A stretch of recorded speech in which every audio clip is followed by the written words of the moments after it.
Mon but, c'est un petit peu d'avoir un jour une maison à la campagne quand même. Ah ouais? Ouais. C'est ce que j'ai exactement. Oh, pas de voisins. De toute façon, ça va pas être très compliqué de me rendre jalouse. Je suis en train de divorcer d'une relation de 10 ans, donc c'est pas la meilleure période. Bienvenue dans Ton autre chemin, le podcast qui s'est déroulé sur la route en octobre 2022. Pour ce second voyage, rendez-vous avec Katia et direction Grenoble. Nous sommes le samedi 5 octobre 2022. Il fait plutôt moche et le micro est assez mal positionné.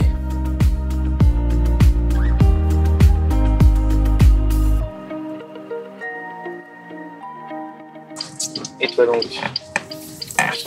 Infirmière psy. Infirmière psy. Ouais. Ok, au CHU de Lyon du coup? Non, pas en du tout. clinique. Je suis en Clinique? Ouais. Ok. Ça ne doit pas être évident tous les jours ça. Surtout quand tu es en train de divorcer Ouais. et que toi-même tu as expérimenté le côté patient et que tu reviens au côté soignant. Ouais. Tu as une grosse part quand les soignants ils ont un peu tendance à se prendre de haut par rapport aux patients et du coup c'est un petit peu compliqué de revenir après avoir été patient. Déjà avant d'être carrément passé côté patient, ça m'énervait, mais alors là c'est... Après je me considère pas comme fragile. Vu tout ce que j'ai fait dernièrement, je suis loin d'être fragile. Tu vois la force.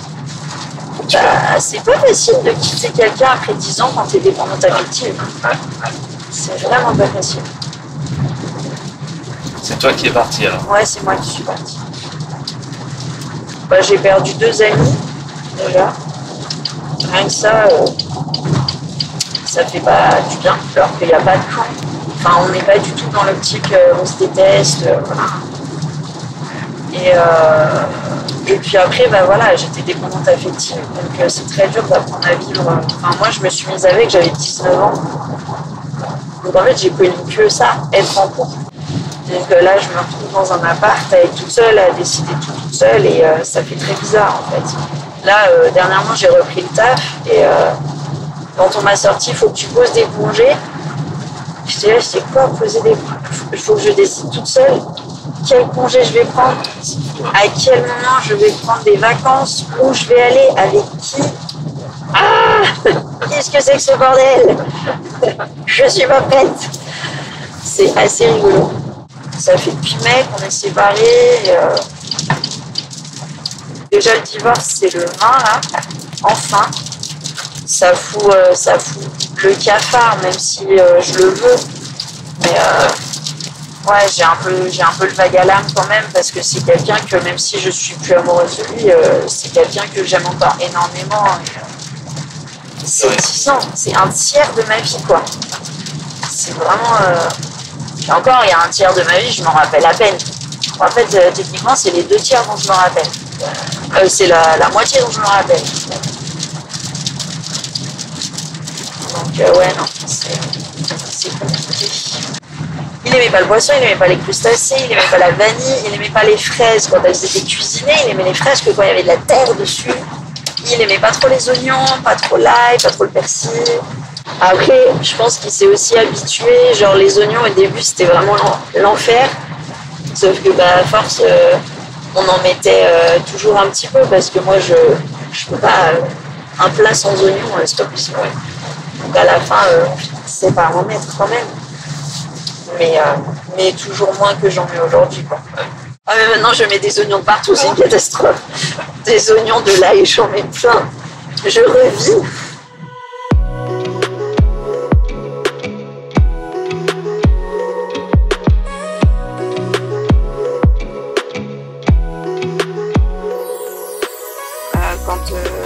Les soignants, ils ont un peu tendance à se prendre de haut par rapport aux patients et du coup, c'est un petit peu compliqué de revenir après avoir été patient.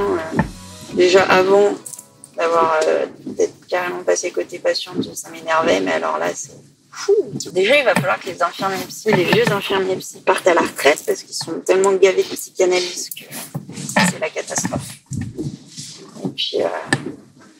Et puis ce positionnement un peu patriarcal où les soignants savent et les patients, ils obéissent. C'est encore très ancré, surtout chez les anciens. Si tu ne prends pas 3 secondes pour prendre un peu de recul, tu fais comme les collègues et tu prends un peu de haut, quoi. Ouais, tu vois, je me souviens, c'était vraiment un matin, j'étais en train de faire mon tour. Bon, en 1 heure, tu devais voir 20 patients. Donc, tu n'avais carrément pas le temps de faire les choses correctement. Et il y a une patiente qui était en larmes parce qu'elle venait d'apprendre qu'elle avait un cancer. Et moi, j'étais censée lui dire, écoutez, là, j'ai pas le temps, mais on en reparle tout à l'heure. Et moi, c'est juste pas possible de faire ça. Du coup, je suis restée avec elle. J'étais en retard, comme tous les matins. Et voilà, mais quand je vois, moi, j'ai été aide-soignante en EHPAD et on était 3 aides-soignantes pour 30 patients. Et donc, ça nous faisait 10 toilettes à faire le matin. Et en fait, j'avais parlé avec un aide-soignant qui avait une 60aine d'années et donc qui savait comment ça se passait il y a 30 ans. Qui disait qu'il y a 30 ans, c'était genre 8 aides-soignants pour 30 patients. Et en fait, on est tellement habitués à des conditions de merde que moi, je dis, mais qu'est-ce que vous foutiez vos journées, en fait ? En fait, ils sortaient les patients, ils les promenaient dans le parc, ils faisaient des animations. Ils prenaient le temps, quoi. Et c'était vachement mieux. Alors qu'aujourd'hui, c'est toilette, dans la salle de repas, déjeuner, change, coucher, et basta, quoi. Dans les facs de psychologie et les écoles de psychologie, si tu veux échapper à la psychanalyse, déjà, il faut connaître le sujet, savoir qu'il y a de la psychanalyse de partout et faire des recherches pour savoir quelle école ne fait pas de psychanalyse, parce que les 3/4 des écoles font de la psychanalyse. Ensuite, en général, dans les institutions, tu as des psychiatres. Les psychiatres sont formés à la psychanalyse. Ils sont rarement formés à autre chose. Après, il y en a qui se forment à côté et qui se mettent à jour et qui remettent un peu ça en question, mais il y en a quand même beaucoup qui sont psychanalystes. Et du coup, c'est un peu compliqué. Les infirmiers, c'est pareil. Nous, on nous sort des discours, c'est de la psychanalyse.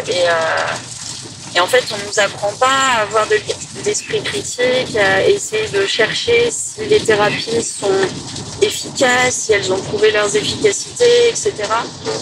Et du coup, c'est assez compliqué parce que tu te retrouves avec les vieux infirmiers qui ont été énormément formés parce qu'il y a eu un diplôme d'infirmier psy, très précisément, qui a été supprimé en 91. Mais avant, ils étaient formés à ça et c'était vraiment de la psychanalyse pure. Nous, on est formés en soins généraux, un tout petit peu à la psy, mais c'est surtout pareil, c'est de la psychanalyse. Et quand on arrive dans les services, c'est les anciens qui nous forment. Et du coup, c'est compliqué. Moi, j'essaye à mon niveau d'essayer de soigner autrement. Mais c'est compliqué parce qu'on ne nous apprend pas, en fait. Donc, tu es obligé de te former sur le tas et d'essayer, sachant que tes collègues ils font de la psychanalyse et toi, tu essayes d'instiller autre chose, tu essayes d'apprendre aux stagiaires de voir autre chose. Voilà, les patients, c'est pareil, tu essayes de faire autrement, mais sachant que tu as toujours tes collègues derrière qui font de la psychanalyse. Donc, mais il y a encore de la maltraitance aujourd'hui. La psychiatrie en France, on a 40 ans de retard et c'est une catastrophe. Ça, malheureusement,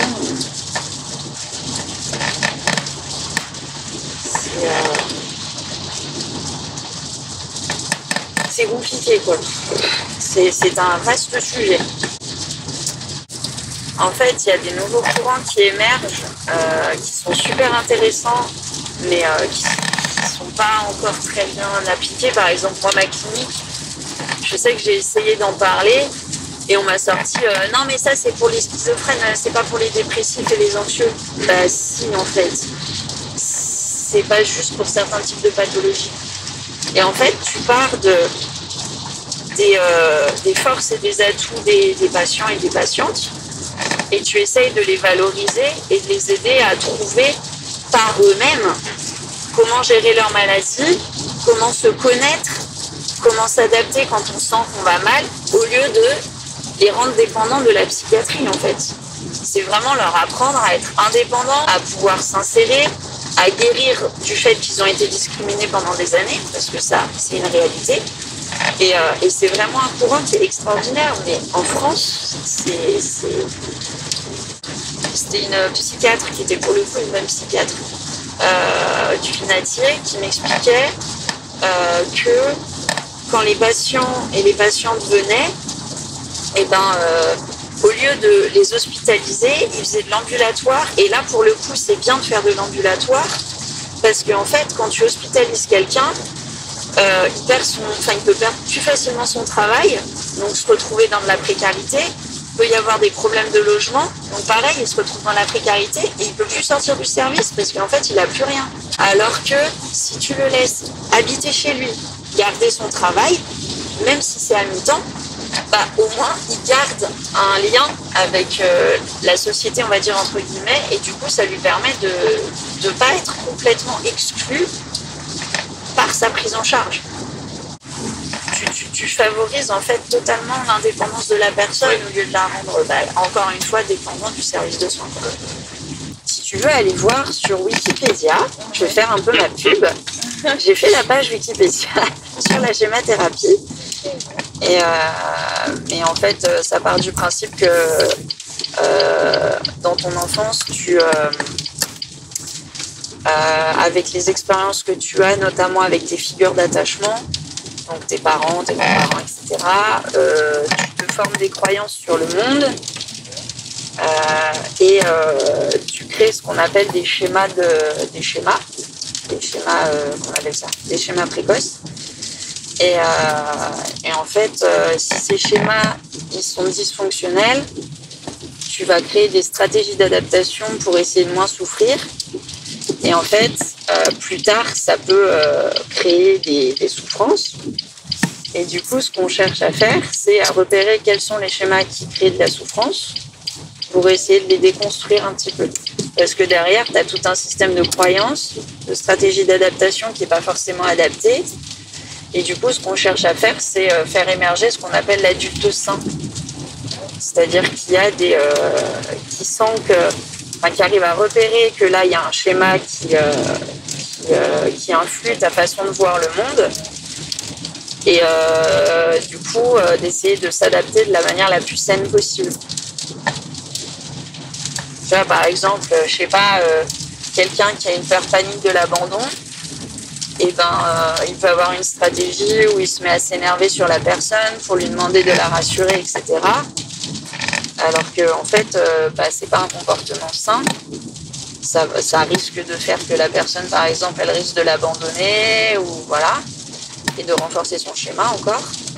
Et du coup, faut essayer de trouver des stratégies qui soient un petit peu plus saines pour la personne. En résumé, c'est à peu près ça. Je suis assez passionnée de psychologie.